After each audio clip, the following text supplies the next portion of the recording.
बहुत बहुत स्वागत है दोस्तों आप सभी का विकास स्टडी पॉइंट में। दोस्तों इस वीडियो में बात करने वाले हैं क्लास 12 का पॉलिटिकल साइंस और चैप्टर नंबर आपका 5 जिसका नाम है समकालीन विश्व में सुरक्षा। ये वीडियो आपकी वन शॉट होने वाली है, तो चलिए देखते हैं आखिर इस चैप्टर में क्या है और उस सारी चीजों को हम समझेंगे। ये आपकी वीडियो एनिमेशन के माध्यम से चीजों को क्लियर करेगी। ठीक है, बात करते हैं। चैप्टर का नाम है समकालीन विश्व में सुरक्षा, जिसमें हम सुरक्षा के बारे में बात करेंगे कि आखिर सुरक्षा का मतलब क्या होता है।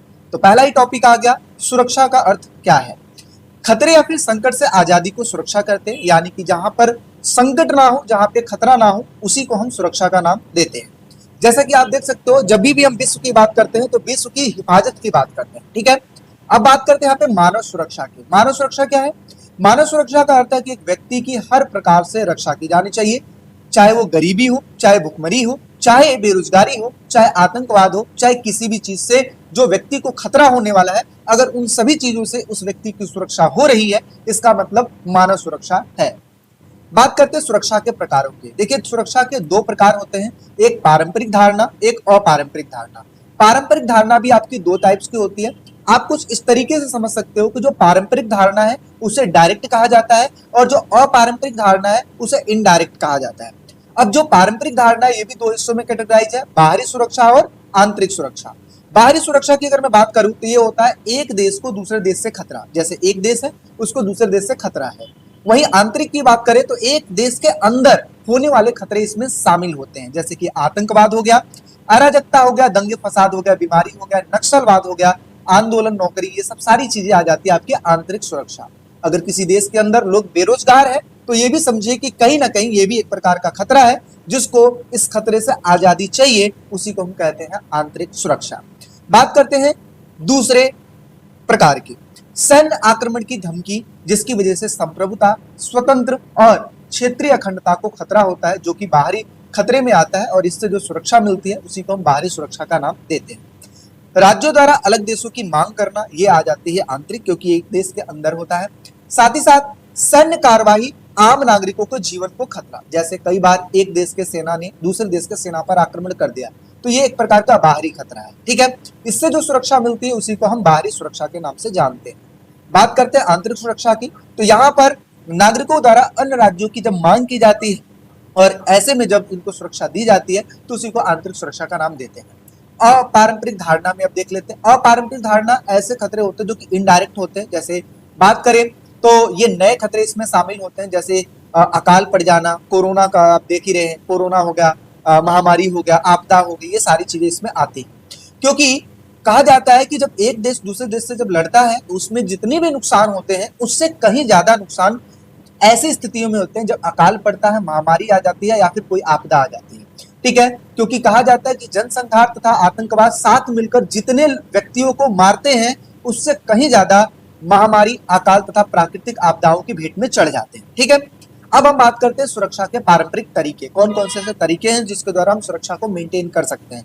तो पहला आता है हिंसा का प्रयोग, जितना कम हो सके उतना कम करना चाहिए। दूसरे नंबर पे युद्ध उचित कारणों तथा आत्मरक्षा या फिर दूसरों को जनसंहार से बचाने के लिए करना चाहिए। युद्ध सबसे लास्ट वाला ऑप्शन रखना चाहिए, जितना ज्यादा हो सके उतना ज्यादा बातों के द्वारा चीजों को सॉल्व करना चाहिए। युद्धरत सेना को चाहिए कि वो संघर्ष विहीन शत्रु, निहत्थे व्यक्ति या फिर आत्मसमर्पण रखने वाले दूसरे दुश्मनों को न मारे। कई बार ऐसा होता है ना कि निहत्थे व्यक्ति या फिर लोग जो सरेंडर कर देते हैं, तो ऐसी स्थिति में उनको नहीं मारना चाहिए। आगे, बल प्रयोग केवल तभी किया जाना चाहिए जब फिर शेष उपाय विफल हो जाए, तभी बल प्रयोग करना चाहिए। इससे सबसे अहम बिंदु है निशस्त्रीकरण, यानी कि शस्त्रों को कम से कम प्रोडक्शन करना। ठीक है, अस्त्र नियंत्रण और साथ ही साथ विश्वास बहाली इसमें आता है।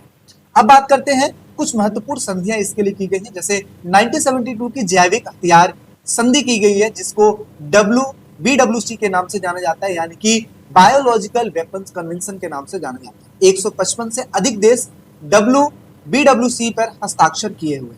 ठीक है, 1992 की रासायनिक हथियार संधि, जिसको CWC के नाम से जाना जाता है, यानी कि केमिकल वेपन्स कन्वेंशन के नाम से जाना जाता है, 181 से अधिक देशों ने इस पर हस्ताक्षर किए हुए।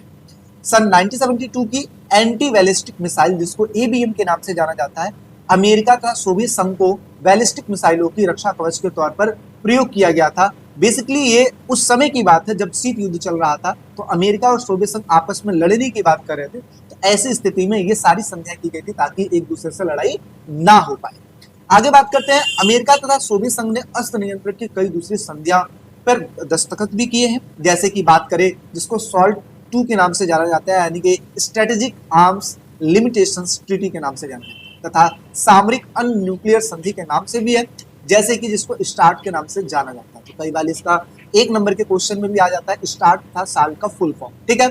परमाणु अप्रसार संधि जो कि 1968 में किया गया था, न्यूक्लियर नॉन पॉलिफरेशन ट्रीटी के नाम से जाना जाता है। नोट करने की बात है क्या, जिन देशों ने सन 1967 से पूर्व परमाणु हथियार बना लिए थे तथा उसकी परीक्षण कर लिया था, उन्हें इस संधि के तहत उन हथियारों को रखने की मंजूरी दे दी थी। यानी कि कहा जाए तो एनटीपीसी पे साइन कर देने के बाद आप परमाणु बम नहीं बना सकते थे, कोई भी न्यूक्लियर बम नहीं बना सकते थे। हाँ, जो 1967 से पहले जिनके पास न्यूक्लियर बम है वो उनके पास हथियार रहेंगे ही रहेंगे, ऐसी बात इसमें की गई। जो देश सन 1967 तक ऐसा नहीं कर पाए हैं, उन्हें ऐसे हथियारों को प्राप्त करने के अधिकार से वंचित कर दिया, ठीक है। अब बात करते हैं परमाणु सुरक्षा के तत्व कौन कौन से हैं भाई। सबसे पहले निशस्त्रीकरण। अगर आपको सुरक्षा को मेंटेन करना है तो सबसे पहले निशस्त्रीकरण कीजिए, यानी कि शस्त्रों का प्रोडक्शन मत कीजिए। दूसरे नंबर पे शस्त्र नियंत्रण, जो भी हथियार आपके पास उसको नियंत्रण करके रखो। आगे संधियां करके रखो ताकि एक देश और दूसरे देश में मित्रता की भावना बन पाए। एक दूसरे देश में अगर विश्वास होगा तो जाहिर सी बात है लड़ाई झगड़े की संभावना कम हो जाएगी। बात करते हैं परमाणु सुरक्षा के तत्व।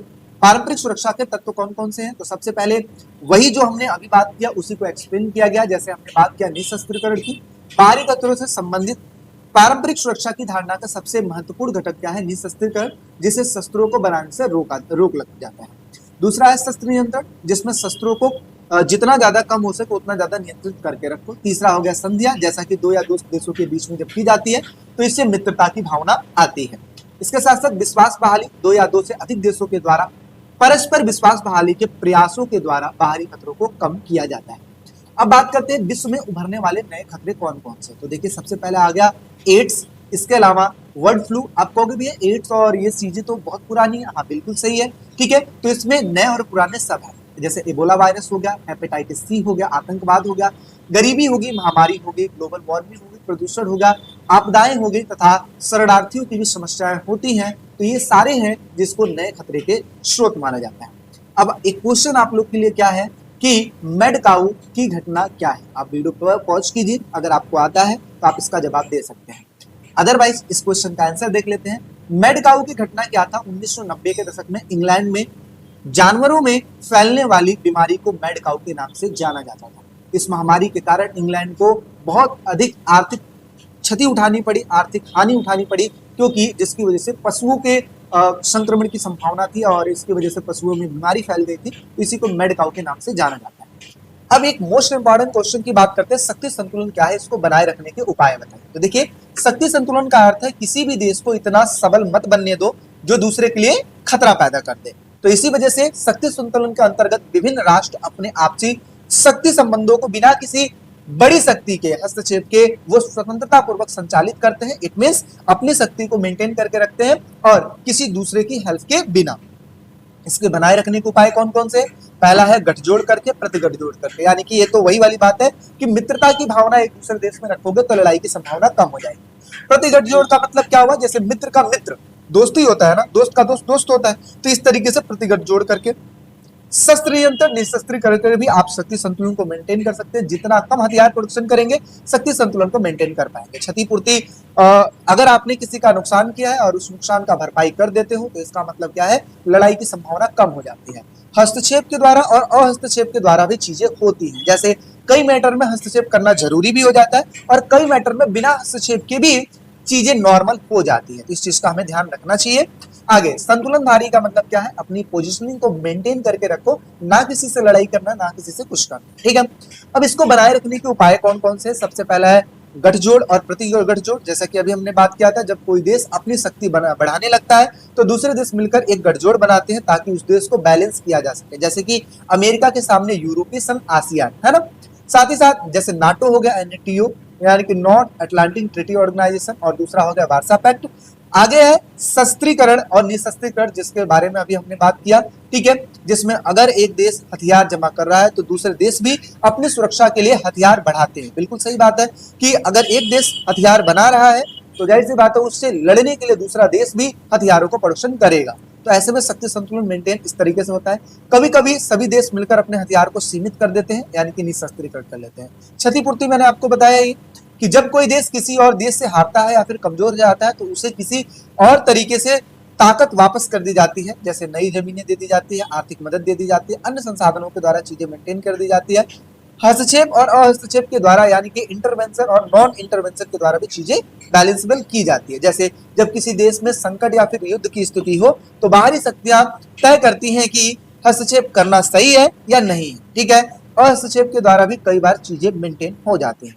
अब बात करते हैं संतुलनधारी, जिसको बैलेंसर कहा जाता है। तो देखिए कभी कभी एक बड़ा देश खुद को संतुलनधारी यानी कि बैलेंसर की भूमिका में रखता है, यानी वह किसी भी पक्ष का खुलकर समर्थन नहीं करता है बल्कि केवल ताकत का संतुलन बनाए रखता है। इसी को संतुलनधारी कहा जाता है। अब एक क्वेश्चन आता है, सहयोग मूलक सुरक्षा का मतलब क्या है? ऐसी सुरक्षा जो दूसरों के सपोर्ट के द्वारा होती है, दूसरों और तथा अन्य संगठनों के सहयोगों के द्वारा होती है, उसी को सहयोग मूलक कहा जाता है। जैसे कि बीमारी की स्थिति में एक दूसरे का सहयोग चाहिए, आतंकवाद की स्थिति में चाहिए, वैश्वीकरण की स्थिति में चाहिए, निर्धनता के समय चाहिए, और साथ ही साथ शरणार्थियों की समस्याओं को भी देखते हुए इन सब चीज को मेंटेन करने के लिए सहयोग चाहिए।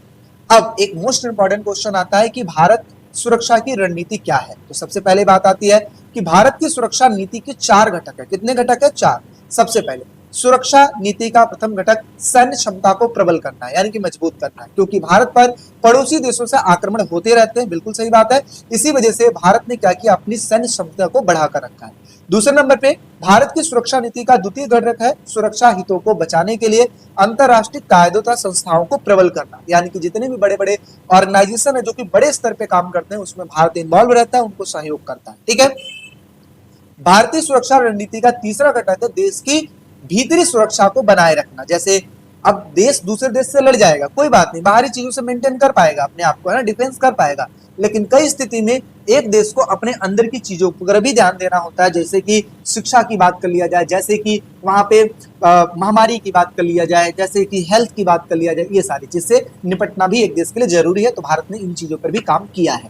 भारत की अर्थव्यवस्था का इस प्रकार विकसित करने की प्रयत्न किया जा रहा है ताकि बहुसंख्यक जो नागरिक जो निर्धन है, यानी कि गरीब है, यानी कि हमारे देश में मैक्सिमम जो लोग हैं निर्धन है, ठीक है, संसाधनों के अभाव से मुक्ति उनको मिल पाए और साथ ही साथ नागरिकों के मध्य आर्थिक असमानता को ज्यादा ना हो पाए।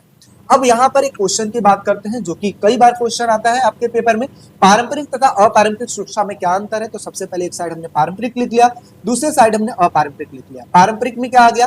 पारंपरिक सुरक्षा की धारणा मुख्य रूप से बाहरी खतरे होते हैं, जबकि अपारंपरिक में जो चीजें होती हैं वो अन्य खतरे होते हैं। जैसे इसमें अपारंपरिक सुरक्षा की धारणा में केवल बाहरी खतरे नहीं होते हैं बल्कि अन्य खतरे भी इसमें शामिल होते हैं, जैसे कि महामारी, भुखमरी, है ना, बेरोजगारी, ये सारे चीज आती है। पारंपरिक में अगर दूसरे की बात करें तो पारंपरिक सुरक्षा की धारणा में एक देश को दूसरे देश के सैन्य खतरे की चिंता रहती है, जबकि अपारंपरिक सुरक्षा की धारणा में एक देश को केवल दूसरे देश के सैन्य खतरों की ही चिंता नहीं रहती है बल्कि अपने स्रोतों से होने वाले खतरे भी इसमें शामिल होते हैं। बात करते हैं पारंपरिक सुरक्षा की धारणा में केवल एक देश की सेना और नागरिकों को दूसरे देश की सेना से खतरा होता है, जबकि अपारंपरिक सुरक्षा की धारणा में केवल देश के नागरिकों को विदेशी सेना के साथ साथ सरकारों के हाथों से भी बचाना होता है। यानी कि इसमें हमने दो चीजों को देखना होता है, एक बाहरी तो देखना ही होता है, साथ ही साथ आंतरिक भी देखना होता है कि ये सरकार वगैरह अच्छी है कि नहीं। अब बात करते हैं चौथा, पारंपरिक सुरक्षा की धारणा में खतरों का स्रोत विदेशी राष्ट्र हो सकता है, यानी कि दूसरा देश हो सकता है, और अपारंपरिक में विदेशी राष्ट्र तो होता ही है, साथ ही साथ अन्य भी, यानी कि अपने देश के भी सरकारें इसमें आती हैं। कहा जाता है कि अगर देश की सत्ता ऐसे व्यक्ति के हाथ में चली जाए जो कि सत्ता का दुरुपयोग कर रहा है, तो वो भी समझो कि देश के लिए बाहरी खतरा ही नहीं बल्कि आंतरिक खतरा भी, है ना, बहुत ज्यादा इंपॉर्टेंट हो जाता है, ठीक है। आगे, पारंपरिक सुरक्षा की धारणा में बाहरी आक्रमण के समय एक देश के पास 3 उपाय होता है। कौन कौन से उपाय? सबसे पहले आत्मसमर्पण कर दो तो लड़ाई खत्म हो जाएगी। दूसरे नंबर पे आक्रमणकारी राष्ट्रों की अगर आपने बात मान ली तो लड़ाई खत्म हो जाएगी। तीसरे नंबर पे आक्रमणकारी राष्ट्र को युद्ध में हरा देते हो तो सारी चीजें खत्म हो जाएगी। इधर बात करें अपारंपरिक सुरक्षा की धारणा में एक राष्ट्र प्राकृतिक आपदाओं, आतंकवाद तथा महामारी को समाप्त करके लोगों को सुरक्षा प्रदान कर सकता है। तो अपारंपरिक में इस तरीके से हम चीजों को कर सकते हैं, और जबकि पारंपरिक में हम आत्मसमर्पण करके या दूसरे की बातों मानकर या फिर युद्ध में एक दूसरे को हराकर हम चीजों को बैलेंस कर सकते हैं। इस तरीके से आपका ये चैप्टर ओवर हो गया है। आई होप सो आपको वीडियो अच्छी लगी होगी। वीडियो अच्छी लगी हो तो लाइक शेयर सब्सक्राइब जरूर करिए, ठीक है। साथ ही साथ विकास स्टडी पॉइंट का एप्लीकेशन जरूर डाउनलोड करिए। मिलता है एक नेक्स्ट वीडियो में। Take care, bye bye.